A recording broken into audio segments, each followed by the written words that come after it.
Good morning विद्यार्थियों। आज हमारा टॉपिक जो है आदर्श विलयन एवं अनादर्श विलयन से संबंधित है। इसमें अपन ने नेक्स्ट वीडियो था उसमें नेक्स्ट लास्ट जो वीडियो था उसमें आदर्श विलयन के बारे में अपन पढ़ चुके थे और आदर्श विलयन के बारे में अपन ने ये पढ़ लिया था आदर्श विलयन की परिभाषा क्या होती है, राउट के नियम के अनुसार आदर्श विलयन क्या होते हैं, वो चीजें अपन यहाँ पर पढ़ चुके थे। एक बार मैं यहाँ पर पुनः आप लोगों के सामने थोड़ा सा आदर्श विलयन और अनादर्श विलयन में जो डिफरेंट जो मैटर है उसको आधार मानकर अपन यहाँ पर पुनः देखते हैं कि जो आदर्श विलयन है उसके लिए अपन ने ये पढ़ा था पहला पॉइंट तो कि आदर्श विलयन ऐसे विलयन होते हैं जिनमें डेल्टा एच जो होता है सॉल्यूशन का मान 0 होता है। दूसरा होता है कि आयतन परिवर्तन, विलयन का जो आयतन परिवर्तन होता है इसका मान भी 0 होता है। तीसरा अपन ने ये पढ़ा था कि ये जो विलयन है राउट के नियम का पालन करते हैं, राउट के नियम का पालन करते हैं। और सामान्यतः इसमें अपन ने इस टॉपिक में एग्जांपल नहीं लिए थे तो यहाँ पर अपन एग्जांपल ले सकते हैं। देखो फर्स्ट एग्जांपल अपन ने C6H5Cl प्लस C6H5Br यानी क्लोरोबेंजीन ब्रोमोबेंजीन। दूसरा अपन ले सकते हैं यहाँ पर CCl4 carbon tetrachloride plus silicon tetrachloride ले सकते हैं। इस प्रकार से हमारे पास ये दो विलयन और इसके अलावा भी अपन और भी यहाँ पर एग्जांपल ले सकते हैं जैसे बेंजीन में टोलुइन का ले सकते हैं। तीसरा यहाँ पर C6H6 प्लस C6H5CH3 टोलुइन ले सकते हैं। तो ये तीनों विलयन है हमारे पास, ये होते हैं आदर्श विलयन के उदाहरणों में शामिल किए जाते हैं। उसके बाद में हमारे पास जो नेक्स्ट जो विलयन है वो है अनादर्श विलयन।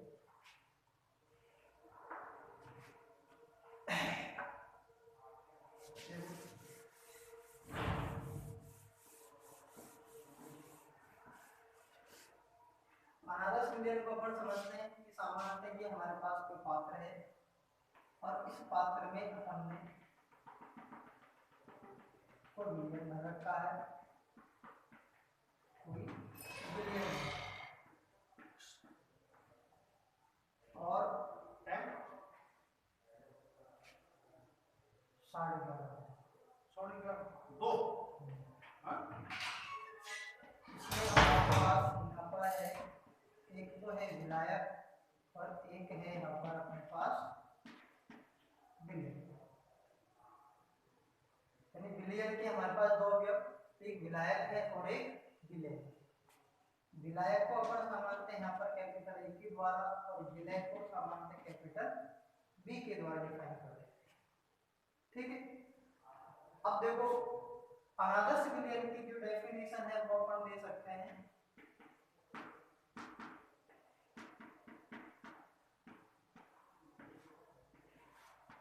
अनादर्श विलयन ऐसे विलयनों को कहा जाता है कि जिनमें विलय और विलायक यानी विलायक और विलय ए बी के मध्य लगने वाला आकर्षण बल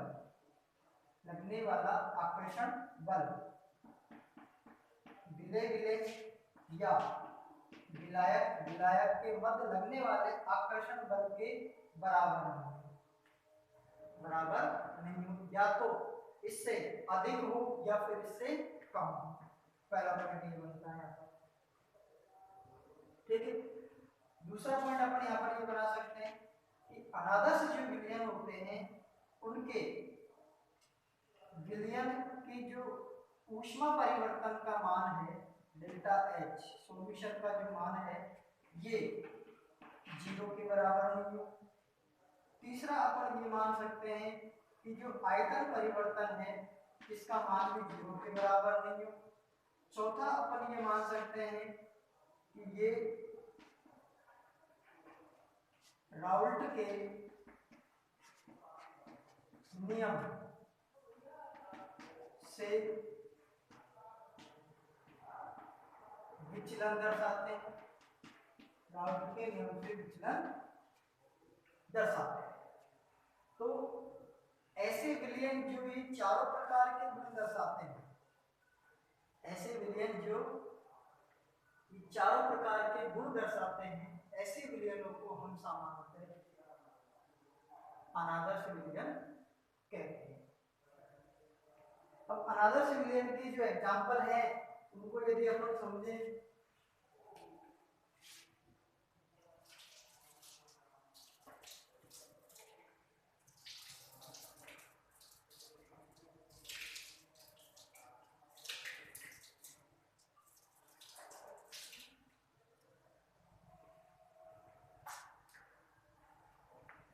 देखिए अनादर्श विलयन की यदि अपन एग्जांपल लेना चाहें तो एग्जांपल में जैसे यहाँ पर ले सकते हैं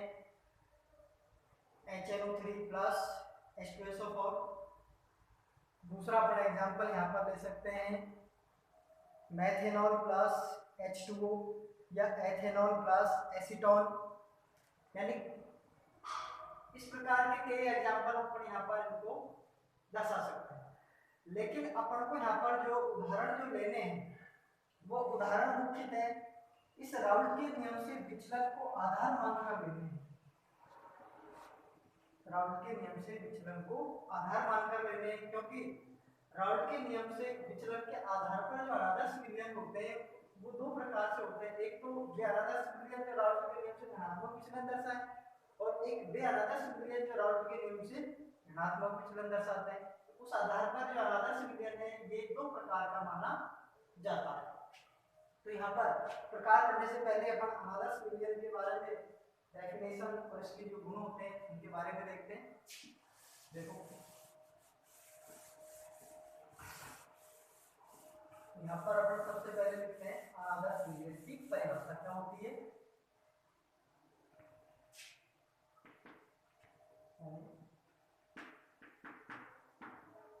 अनादर्श विलयन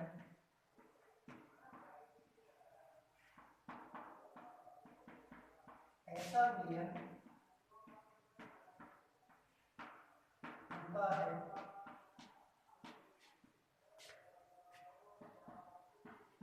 जिसमें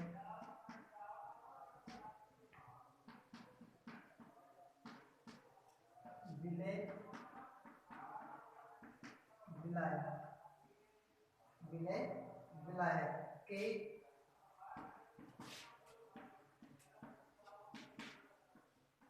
अणुओं के मध्य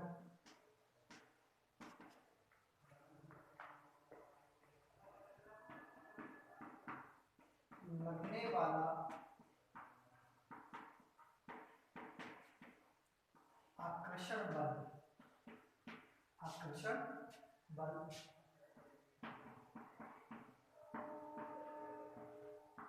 विलय तथा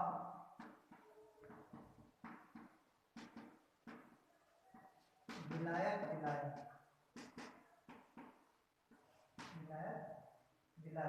के मध्य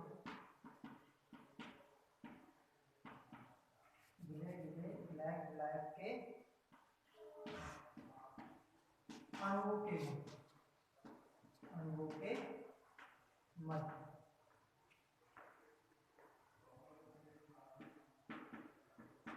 लगने वाले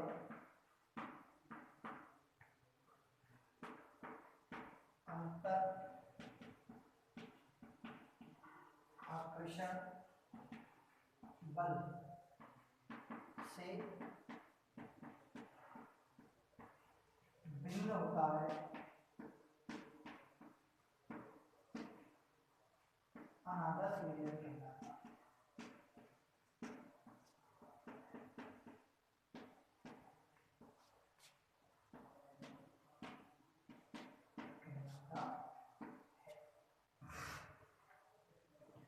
दूसरा अपने यहाँ पर देखो ये डेफिनेशन है उसके अनुसार ले सकते हैं अनादर्श विलयन के गुण। यानी अनादर्श विलयन के लक्षण। अनादर्श विलयन में कौन कौन से लक्षण पाए जाते हैं, जिसमें फर्स्ट लक्षण अपन ले सकते हैं कि यदि अपन विलायक को ए से और विलय को बी से डिफाइन करते हैं, तो यहाँ पर लिख सकते हैं कि अनादर्श विलयन के लिए ए बी के मध्य लगने वाला आकर्षण जो बल है ये बराबर नहीं है ए के मध्य लगने वाले आकर्षण या बी के मध्य लगने वाले आकर्षण बल के। यानी यहाँ पर अपन को आधार मानना है क्या,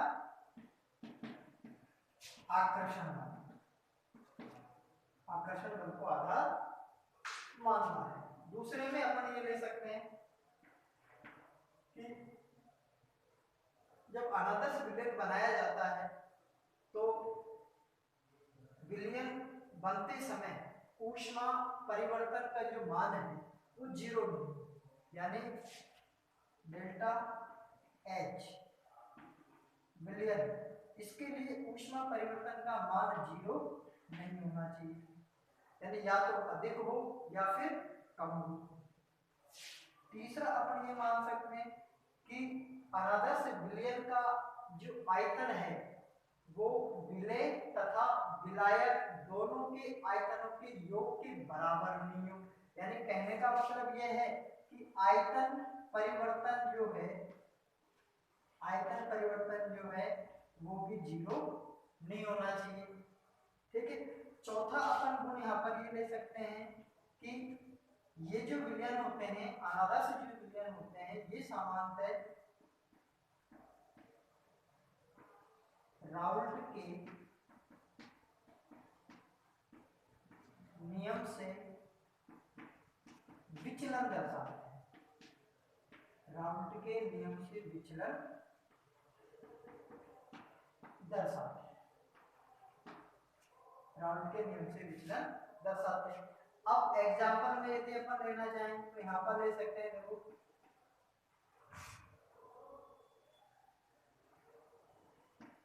CH3OH प्लस H2O का अपना एग्जांपल ले सकते हैं।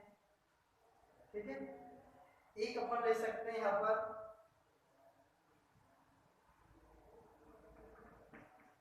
HNO3 प्लस H2O ले सकते हैं।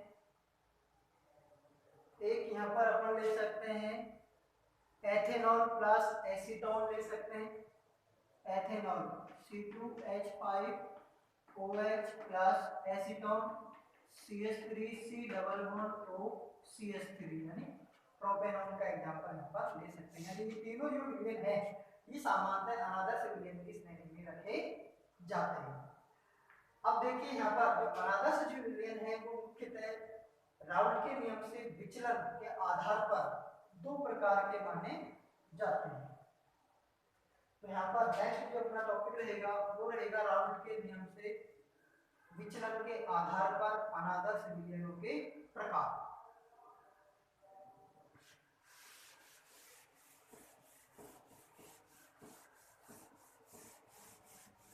यहाँ पर हम टॉपिक लेते हैं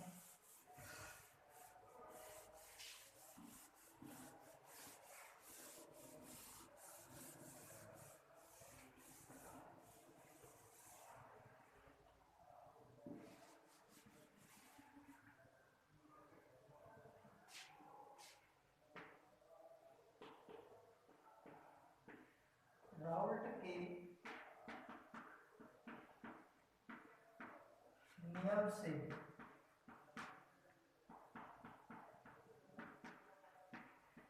विचलन के आधार पर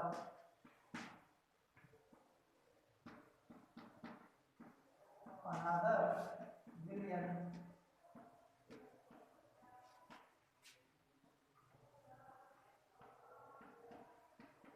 के 2 प्रकार, कितने प्रकार होते हैं? 2। फर्स्ट जो प्रकार है वो है राउल्ट के नियम से धनात्मक विचलन के आधार पर, यानी राउल्ट के नियम से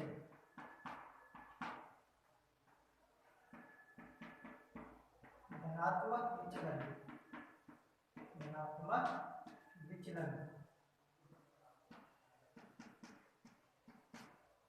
दर्शाने वाले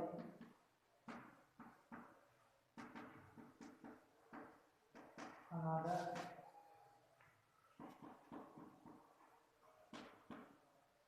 विलयनों के गुण, यानी ऐसे कौन कौन से अनादर्श विलयन हैं जो राउल्ट के नियम से धनात्मक विचलन दर्शाते हैं और उनमें कौन कौन से गुण पाए जाते हैं। तो देखो यहाँ पर अपन थोड़ा सा डिफरेंट लेते हैं राउल्ट के नियम को। जैसे यहाँ पर मैं लिख दूं राउल्ट का नियम, यानी राउल्ट के नियम को आधार मानकर अपन यहाँ पर डिफाइन करेंगे। और इधर लिख दूं मैं धनात्मक विचलन दर्शाने वाला अनादर्श विलयन, अनादर्श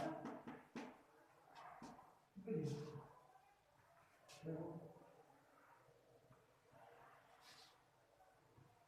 राउल्ट का नियम ये कहता है कि एक निश्चित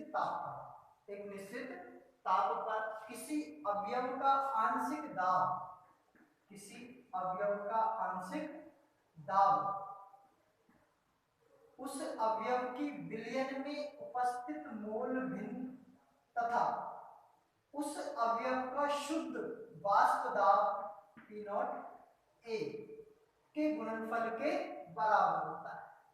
इसी प्रकार से PB बराबर XB dot P not B होता है। तो ये तो हो गया अपने पास राउल्ट का नियम।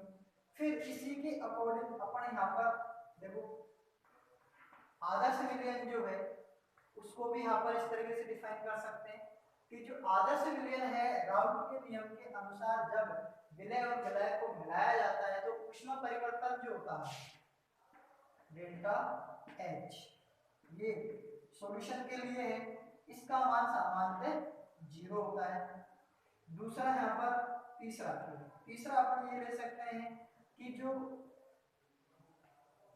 विलय और विलायक को मिलाने पर जो विलयन बनता है तो विलयन का जो आयतन परिवर्तन है सॉल्यूशन के लिए, इसका मान भी आदर्श विलयन के लिए 0 होता है। और तीसरा जो है वो अपन सामान्यतः जानते हैं कि आदर्श विलयन अपन इसको कहते हैं जो राउल्ट के नियम का पालन करते हैं। तो ये सामान्यतः हमारे पास राउल्ट के नियम से संबंधित फैक्ट है। अब देखो यहाँ पर अपन ऐसे विलयनों को डिफाइन करेंगे जो राउल्ट के नियम से धनात्मक विचलन दर्शाएंगे। तो धनात्मक विचलन यदि कोई सा अनादर्श विलयन यदि दर्शाता है तो उसके अंदर यह गुण पाया जाएगा कि PA greater than XA dot P not A या PB greater than XB dot P not B, यानी फर्स्ट ये ऐसा क्यों है उसका रीजन अपन ये लगा सकते हैं कि यहाँ पर PA PB जो है, PA और जो PB है हमारे पास, ये दोनों विलय और विलायक के क्या होते हैं आंशिक दाब होते हैं। और आंशिक दाब राउल्ट के नियम के अनुसार ये इनके क्या होते हैं बराबर होते हैं। लेकिन यहाँ पर डिफरेंट अपन ने लिया है कि विलय और विलायक का जो आंशिक दाब होता है वो इनके मोल भिन्न तथा शुद्ध अवयव के वाष्प दाब के गुणनफल से अधिक होता है, गुणनफल से अधिक होता है, यानी विलयन में।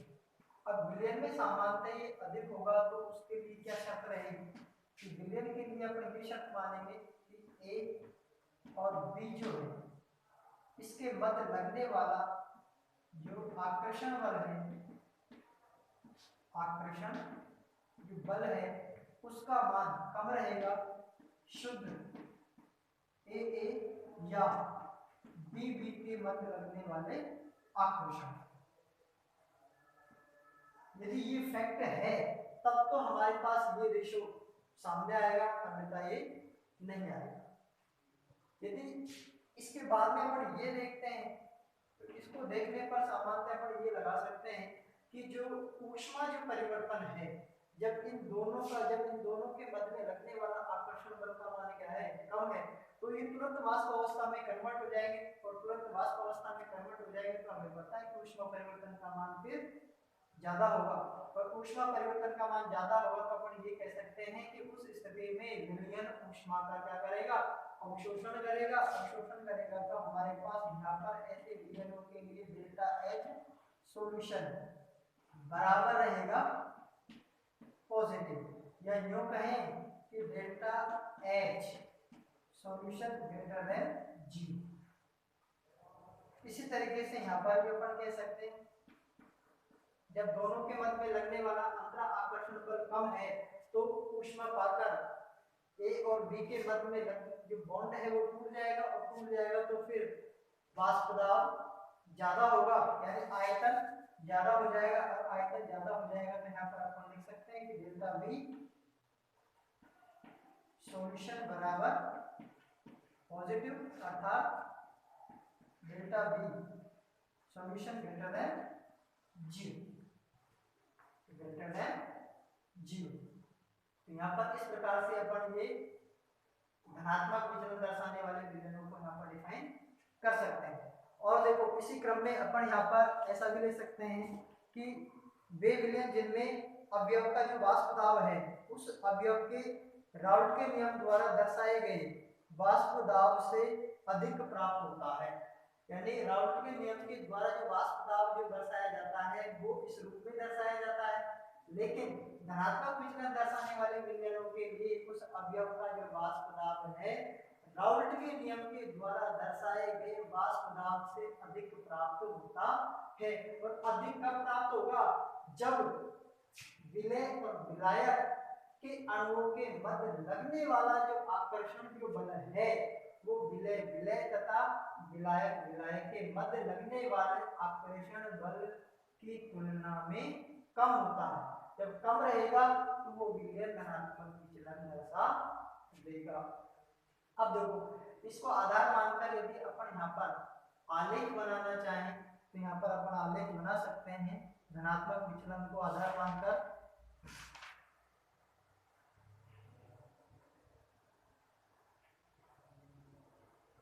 चलो वो ऐसा नहीं है, यहाँ पर बनाएंगे हम। फिलहाल यहाँ पर अपन एग्जाम्पल ले सकते हैं उदाहरण के तौर पे।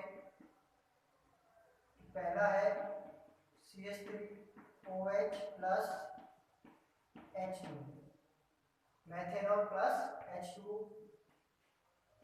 दूसरा अपन यहाँ पर ले सकते हैं ethanol plus acetone C2H5OH plus CH3 C≡O CH3। उसके बाद में आलेख यदि अपन बनाना चाहें या फिर और एग्जांपल लेना चाहें तो एग्जांपल ले सकते हैं CCl4 प्लस टोलुइन, यानी CCl4 प्लस C6H5CH3 टोलुइन भी ले सकते हैं। इस प्रकार से ये आप लोगों के पास यहाँ पर ऐसा अनादर्श विलयन जो राउल्ट के नियम से धनात्मक विचलन दर्शाता है वो इस प्रकार के गुणों को रखते हैं। यहाँ पर अपन आलेख बना सकते हैं इसके लिए।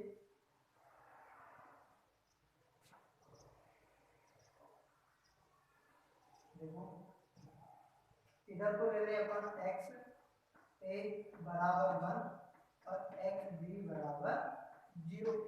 इधर ले लेते हैं अपन XA बराबर 0 और XB बराबर 1, और ये सामान्यतः अपन ले लेते हैं, ये तो हो जाएगा हमारे पास विलय और ये हो जाएगा हमारे पास विलायक। तो ये तो हो जाएगा विलायक का वाष्प दाब, शुद्ध विलायक का वाष्प दाब, और ये हो जाएगा हमारे पास शुद्ध विलय का वाष्प दाब। अब इधर से अपन ये दो लाइन खींच देते। अब देखो यहाँ पर ये जो लाइन है इसको भी मैं डॉट डॉट लाइन के द्वारा दर्शा देता हूँ। ये जो रेखाएं खींची अपन ने, ये राउल्ट के नियम से खींची गई, ये रेखाएं राउल्ट के नियम के अनुसार। लेकिन अपन को यहाँ पर जो आलेख बनाना है वो आलेख बनाना है धनात्मक विचलनों के लिए। अब धनात्मक विचलन के लिए दर्शाएंगे तो देखो हमारे पास यहाँ पर सामान्यतः क्या है, विलय और विलय के मध्य में लगने वाला आकर्षण बल कम है। जब आकर्षण बल कम होगा तो जैसे ही अपन उसको ऊष्मा देंगे तो ऊष्मा पाकर जो अणु हैं वो वाष्प अवस्था में जल्दी कन्वर्ट हो जाएंगे, वाष्प अवस्था में जल्दी कन्वर्ट हो जाएंगे, तो स्वाभाविक है कि विलयन का जो वाष्प दाब होगा वो राउल्ट के नियम के द्वारा दर्शाए गए वाष्प दाब से क्या होगा, अधिक होगा। क्योंकि यहाँ पर जो है अपन फोर्थ पॉइंट नोट करना चाहे तो P बराबर PA प्लस PB होगा। लेकिन यहाँ पर यदि अपन फोर्थ पॉइंट यदि लेना चाहें तो यहाँ पर देखो वो हो जाएगा P greater than PA plus PB, यानी विलयन का जो वाष्प दाब रहेगा वो हमारे पास ज्यादा रहेगा, यानी ये इस प्रकार से घूम जाएगा और यहाँ पर आ जाएगा P greater than PA plus PB। इसी तरीके से यहाँ पर भी देखो अपन ले सकते हैं कि इस पे यदि इस रेखा पे लेना है अपन को एक्स ए बराबर क्या मान लें, एक मान लेंगे तो फिर अपने पास यहाँ पर आ जाएगा कि P A greater than P not a. और इसी तरीके से अपन यहाँ पर ले सकते हैं कि P be greater than P not be, अर्थात यहाँ पर देखो इस तरीके से ये मान बन जाए।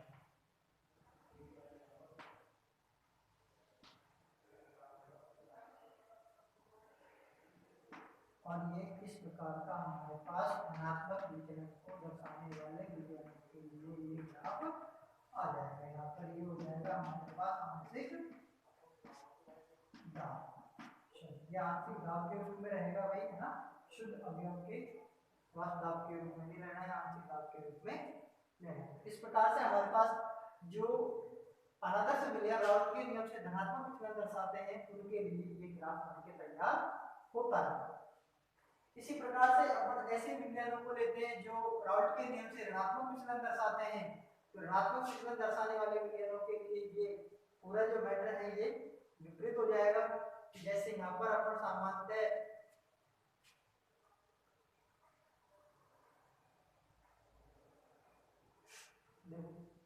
यहाँ पर मैं इस धनात्मक विचलन को हटाकर यहाँ पर मैं लिख देता हूँ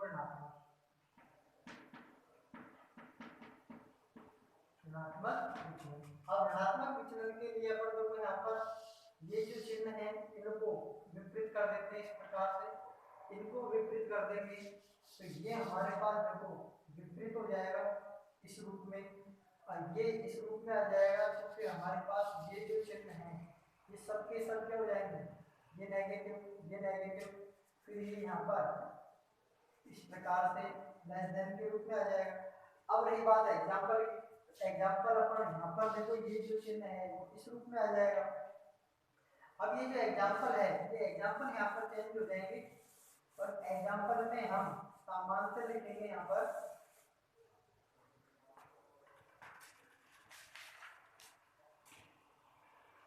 methanol plus acetic acid, methanol plus acetic acid. दूसरा लिख देंगे अपन एसीटोन प्लस एनिलीन C6H5NH2, और एक और लिख देंगे अपन CHCl3 plus C6H6 CHCl3 plus C6H6 यानी क्लोरोफॉर्म।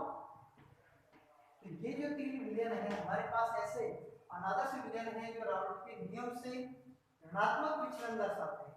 कैसा विचलन दर्शाते हैं, ऋणात्मक विचलन दर्शाते हैं। और ऋणात्मक विचलन के लिए जो हमारे पास जो आलेख आता है वो उसे अपन इस प्रकार से बना सकते हैं।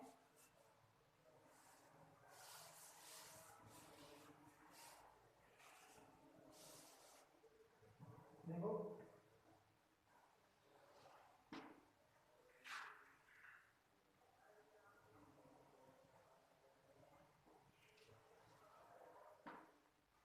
ऋणात्मक विचलन के लिए ये नीचे आ जाएगा, इसी तरीके से यहाँ पर ये नीचे आएगा और इसी प्रकार से ये यहाँ पर नीचे आएगा, क्योंकि यहाँ पर अपन लिखेंगे P less than PA plus PB और इधर लिख देंगे अपन यहाँ पर इस रेखा पर तो लिखेंगे PB less than P not B और इधर लिख देंगे अपन PA less than P not T। इस तरीके से ये जो हमारे पास जो आलेख बन के तैयार होता है वो ऐसे अनादर्श विलयनों के लिए तैयार होता है जो राउल्ट के नियम से ऋणात्मक विचलन दर्शाते हैं। राउल्ट के नियम से कैसा विचलन दर्शाते हैं? ऋणात्मक विचलन दर्शाते हैं। ऋणात्मक विचलन दर्शाने का कारण ये रहेगा कि यहाँ पर विलय और विलय के मध्य में लगने वाला जो आकर्षण जो बल है वो विलय विलय और विलय विलय के मध्य लगने वाले आकर्षण बल की तुलना में प्रबल होता है। प्रबल होने के कारण उसको तोड़ने के लिए हमें अधिक एनर्जी की आवश्यकता होगी, अधिक एनर्जी की आवश्यकता होगी, तो उससे अपन सामान्यतः इतनी एनर्जी नहीं दे पाएंगे ताकि वो उस प्रकार के विलयन में सॉरी वाष्प दाब को कन्वर्ट कर सके। ठीक है, आप लोगों के लिए आज इतना मैटर बहुत है, पर्याप्त है भाई। अगली बार हम देखते हैं।